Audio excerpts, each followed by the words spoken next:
Welcome. This is a video tutorial just to talk a little bit about creating a growth plan. So we'll go ahead and get started. We do need to make sure that we have access to effective educators. Um, Feel free to click on the link to forgot password, and it usually sends an email. Make sure you check your spam folder. But we do need access to effective educators. If you are struggling with that, let your administrator know. We can help you reach out to HR to ensure they can reset the password. Growth plans, that's something that every teacher does every year. It's aligned to the model of instruction and the teaching map. It's also aligned to our walkthroughs and evaluations. So whether you're on evaluation cycle or not, whenever an admin or anyone does a walkthrough and gives you feedback, it's going to be aligned directly to the model of instruction, which is aligned to your growth plan. Everyone will create a growth goal, no matter if you're getting evaluated or not. And that's just important because our students depend on all of us getting better at what we do. So it's very important that we submit a growth goal. If you are on evaluation cycle, your growth goal will be the point of conversation during some of your evaluation meetings. Growth plans, the due date must be submitted by Tuesday, September 5th. After they are initially submitted, they get reviewed, and if there's any changes, you will get a response back and we'll follow up. But the initial submission must be done by Tuesday, September 5th. Again, our goal today is just a quick walkthrough. I'm going to go over the entire process. I have some screenshots on this PowerPoint. Within the email, you saw the link to this YouTube video that has the PowerPoint that I'm going to walk through. Also, you will have the link to the PowerPoint itself. And also in the email, there is a link to the document provided by effective educators, eye observation, that has the how to create a growth plan as well. So use this video as kind of an overview. You can pull up the PowerPoint and access it as you walk through the process, because some components that I'm going to talk about do take a long time to complete, so you can either pause the video or come back to it as well. Also, the administration will be available next week. Mr. DeLiesel and myself are great resources if you have some specific questions on creating your growth plan. So feel free to stop in or shoot us an email so we can help you meet that Tuesday, September 5th deadline. So the first thing, I need to log into eye observation. So I interchangeably say the words effective educators. That is the website, www.effectiveeducators.com, also known as eye observation. Just a quick glance of what that looks like. Again, effectiveeducators.com. Your email address is your login information. Your password is probably something set by you. It's not a generic password, at least in my case, like your employee ID or your first two five of your first and last name. So you want to get into eye observation by going to effectiveeducators.com and logging in. Of course, my view looks just a little different than yours, but we'll talk about some of the same things as well. All right. Once you get logged in, the first thing we need to do is there's a growth tab at the very top of the screen. Under the growth tab, when you have that drop down triangle, it comes to plans or completed plans. You want to click on the button that says plans. Most likely, yours looks just like this. You may see some of your previous plans from previous years. You may also see plans of other teachers if they've been inadvertently shared with you. But at the very top, in the top left-hand corner, is a button that says Create New Plan. So you want to click on Create New Plan. When you create new plan, it has a 4-step process. Now, these steps are in order, meaning you have to take care of everything in step 1 before you go down to step 2. Again, take care of everything in step 2 before you go to step 3. And then step 4 is just simply the submit for approval, the last step in the process. So as soon as you create a plan, it should come up to a screen just like this. So the very first thing is we need to take that self-assessment. The self-assessment is like a pre-assessment where you indicate for each element where you think you are on the scale. As you dive into each domain, and we'll talk about what I need you to complete there, you should be able to click on the element to read more about it. If not, I apologize. One place you can is when you log into iObservation initially. Under the word observation, you're going to have a drop down that says preview forms. Now, mine has a few more forms than the teacher version, but we're looking at Domain 1, that classroom strategies and behaviors. Domain 1 has been our area of focus for the last few years. That includes our criteria for success, our unit design work, our scale work, our instructional strategies, and now the classroom behaviors and kind of the DQ 8 and 9 that we've added this year. But you'll notice on yours you probably see version 2 and version 3. Version 3 is the one we want to use. But if you click there, it does have all the elements. So as you're rating yourself, let's say you're rating yourself on identifying critical content, here's another resource where you can click on it, take a look at the focus statement, desired effect. Also the scale, you can click on scale and it'll pop up the scale and kind of tell you the difference between not using, beginning, developing, applying, and innovating. So feel free to use that as a resource as well. Now, on the self-assessment, you have 4 different domains. At this point in time, since we're really new to the process and really introducing the model of instruction, we're still in the beginning years of the process. We're really diving deep into Domain 1. So I want you to look at Domain 1 and really be intentional about that self-assessment in Domain 1. You do have to finish the self-assessment for the other domains, Domain 2, Domain 3, and Domain 4. But as soon as you access those, you can click Finish, just so you can get through the process. But take your time on Domain 1. There is a lot of elements in Domain 1, so it will take just a little bit of time. Once you complete your self-assessment, you're able to select your target elements. Now, when you click select target elements, you'll see all the elements listed in Domain 1. Now, a couple issues with this, or the view is a little weird. Number one, it's not in alphabetical order, and it's also not in order that they appear when you look at the preview form of Domain 1. You can see their numerical value, 1, 2, 3, 4, 5, their numerical value, and that number is not attached on the other screen. The reason it's sorted as that is it takes a look at the score that you gave yourself, and it identifies some of those elements that you probably need to focus on the most. So you'll have to really read each element to identify which elements that you want to target. When you're ready to target that element, you just have to hit configure right here. Now, we are required 3 elements. So we have a couple requirements and one element that is a teacher choice. The first requirement is going to be Domain 1. They're all in Domain 1, but it's going to be that DQ1, criteria for success, element 1, which that element states providing rigorous learning goals and performance scales. That is aligned to our PLC work of designing units of study. That was a element that we focused on last year as well, so it's just continuing to focus where our work is in our building. Another requirement that is aligned to our district priorities, which our district priorities are DQ1, DQ8, and DQ9. DQ8 and DQ9 are both around the conditions, making sure you set the appropriate conditions in your classroom for the success of students. So you can either choose DQ8 element 36 or DQ9 element 39. So 36 is understanding students' interest and backgrounds, and 39 is demonstrating value and respect for low expectancy students.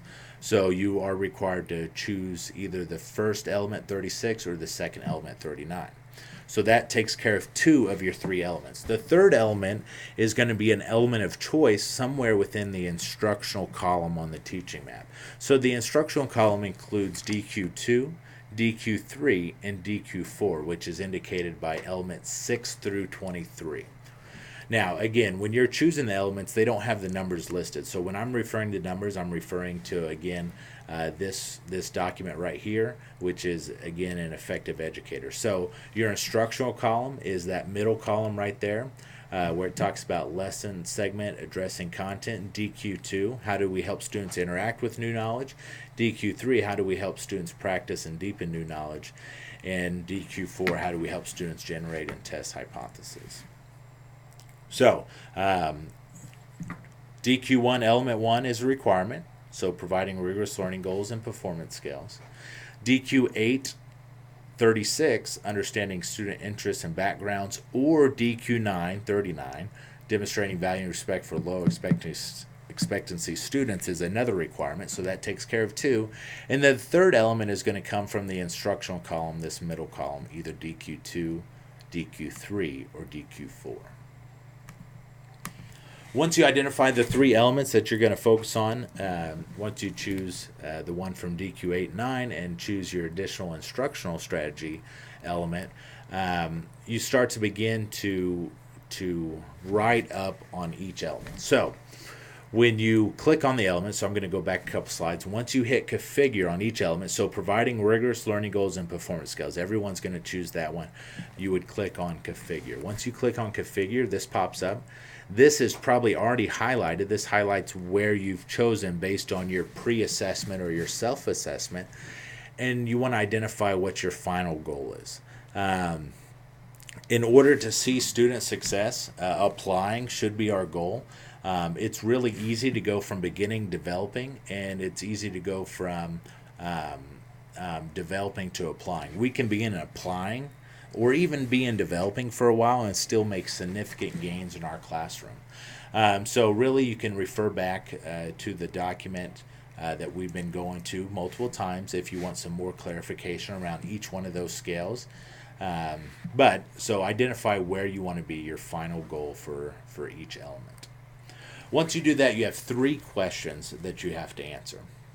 The first one says, current student behavior learning that I want to see improve as a result of focusing on this target strategy. So I want you to think about that question as, where are your students currently? So for example, if I was doing the element that is providing rigorous learning goals and performance scales, and I feel like I'm at the beginning and I want to get to applying by the end of the school year. Beginning means, hey, I am using a scale at the beginning and the end of every day. So the students are aware of the targets that we're focusing on for the day, and we take a look and preview the targets that we're going to talk about the next lesson. So our current student behavior learning is that students are aware of the targets that we'll cover each day. Now, to get to applying, students need to start interacting with that scale. They need to be able to articulate where they are on the scale and the reasons why they're in that particular location. So the changes in student behavior is I want students to refer to that scale throughout my lesson and identify the activities that are connected to the targets on the scale. So they're really starting to interact with that scale through each chunk in your lesson. So my growth goal is very simple. My growth goal says I'm currently at beginning in regards to providing rigorous learning goals, and by the end of the year, I want to be at applying. So your growth goal, when you state your growth goal, really you're taking a look and telling me specifically where are you and where do you want to be by the end of the year. So again, to recap these 3 questions, this was, what's the current student behavior at the beginning level, wherever you identified you are with that element? What do you hope changes by focusing on increasing or by changing the level in that element? So what I mean is, if you go to applying, what things are you going to see change in your student behavior? And then state your growth goal is just very specific. By the end of the year, I want to get to this point with that element. So you have to do that, those 3 questions for each one of the 3 elements that you select. So once you get the 3 elements and you get all 3 of those filled out, we're ready to identify some action steps. So whenever you click on action steps, for the last few years, there's been 2 action steps that are kind of preloaded. I don't have access to the teacher version for this year, so they may have been updated and taken out. But you don't have to do anything with those. Those are kind of pre-plugged in. At this point, we're just going to ignore those. But For each element, you want to have an action step.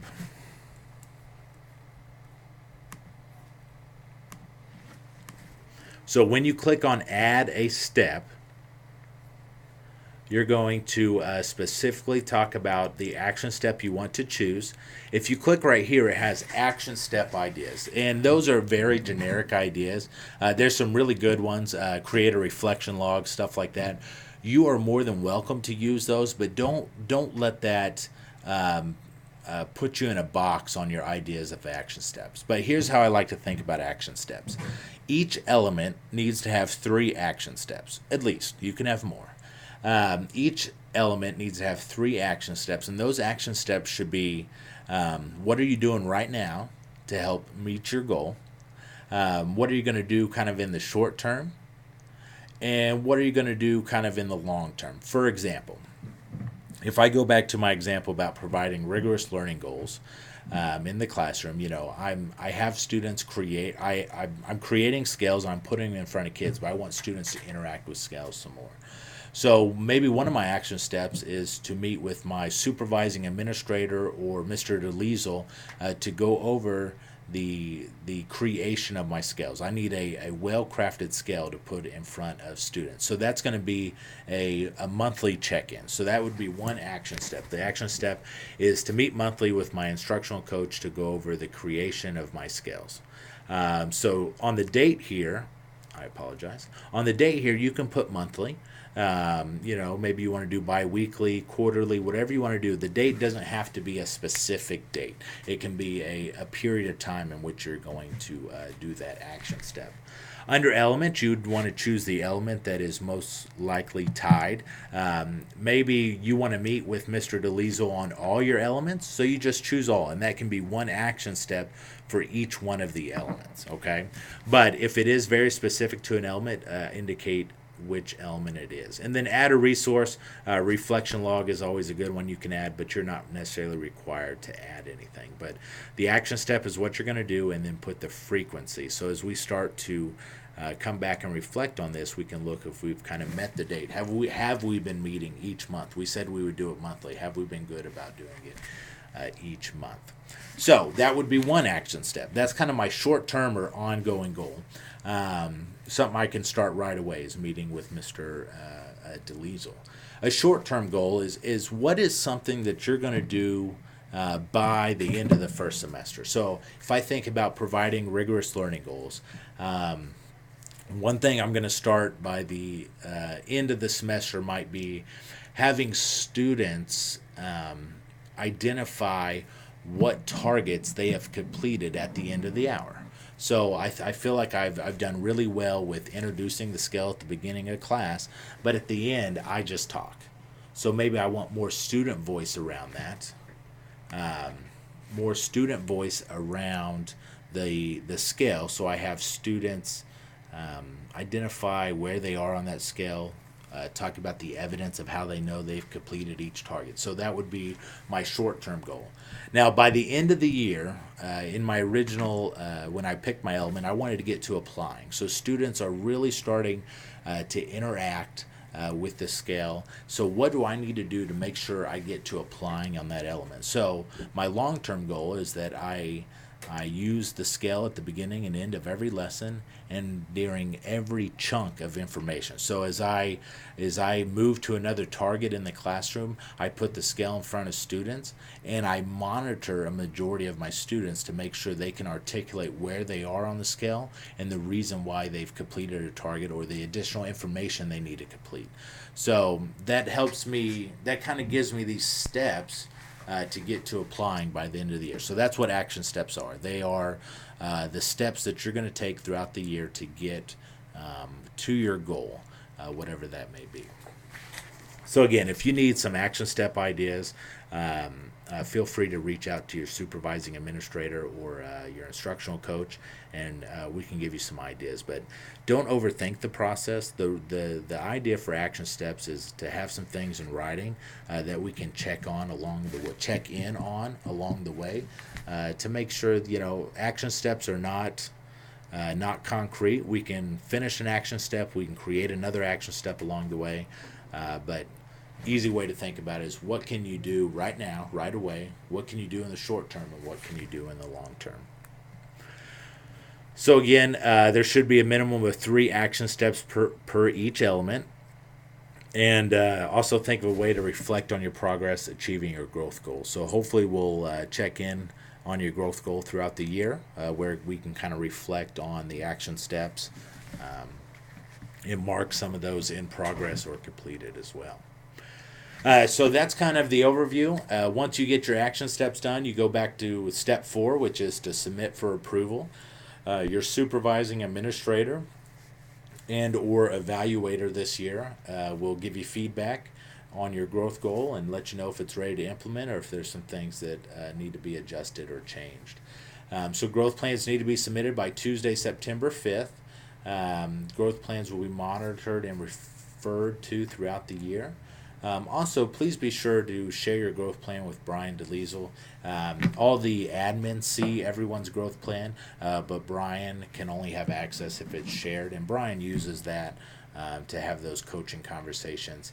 It's nice to know that, especially if you're getting evaluated, the administrators are there to support you through your evaluation. Brian's there to support you through your evaluation, and it's all tied to your growth goal, all tied through the model, tied to the model of instruction.